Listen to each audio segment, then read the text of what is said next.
shouted from the window. Tom Pucken looked up, showing a handsome, crafty, weather-lined face, touched his disgraceful, almost brimless hat, shouted some pre-conquest instructions to his horse, and was carried away towards the gate that led to the farm. Mr. Middleton, refreshed by this encounter, took off his camel's hair dressing-gown, finished dressing, and went in search of his wife. But he did not, as one might have expected, go out of his bedroom and down the staircase. In his earnest desire to make life really comfortable for himself, he had arranged his house in an unusual way. For at least 400 years there had been a farm at Laverings, and for most of that time it had been in the possession of the same family, passing sometimes to a son, sometimes to a daughter and the husband, so that however often the name may have changed, the blood was the same.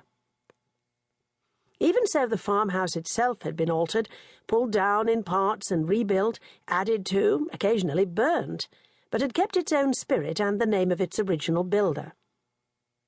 When the last owner, having ruined himself by building the White House and trying to be gentry instead of sticking to the farm, decided to sell the place and go to join a cousin with a motorworks in Canada, most of the land had been bought by neighbouring farmers, but the house, with a few acres round it, remained derelict.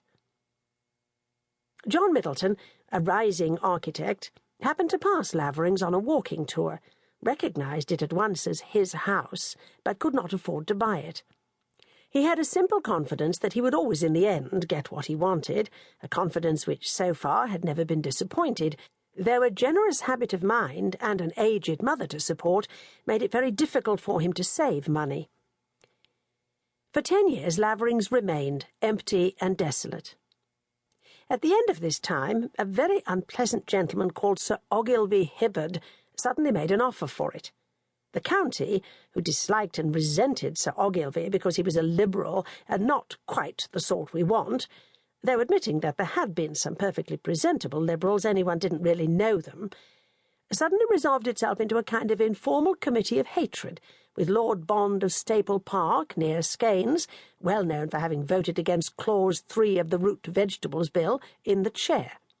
Lord Bond, who had more money than he knew what to do with, was pushed by his masterful wife into buying Laverings, together with the White House and 4 large fields, while Sir Ogilvy Hibbard bought the Cedars, Muswell Hill, which had come into the market on the death of Mrs. C. Augustus Fortescue, known as Fifi, only child and heiress of Bunyan, 1st Baron Alberfield. Lord Bond had felt for some time that there ought to be a sound man at Laverings. What Lord Bond meant by a sound man no one quite knew, nor, apart from a strong feeling against anyone from Cambridge, did he, but a chance meeting with Mr. Middleton settled his mind for him. Mr. Middleton talked to Lord Bond for an hour and a quarter without stopping, and Lord Bond invited Mr. Middleton to stay with him at Staple Park. On Sunday afternoon he walked his guest over to Laverings to see the repairs he was doing on the house. By Sunday night, Lord Bond, a little dazed, had offered Mr. Middleton a long lease of the house at an absurdly low figure, and promised to make all the alterations that his new tenant wanted. Mr. Middleton at once decided to have the east end of the house entirely to himself, using the original kitchen as a library, with the old back stairs communicating directly with a bedroom, bathroom, and dressing-room, which he also used as a workroom on the floor above. His mother, who was unwillingly installed in the country, preferred a hip bath in her bedroom and soon languished and died. Her son mourned her sincerely, with the largest wreath of expensive flowers that Skeins had ever seen, which was described in the local paper as a floral tribute, and then forgot about her except when sentiment got the better of him.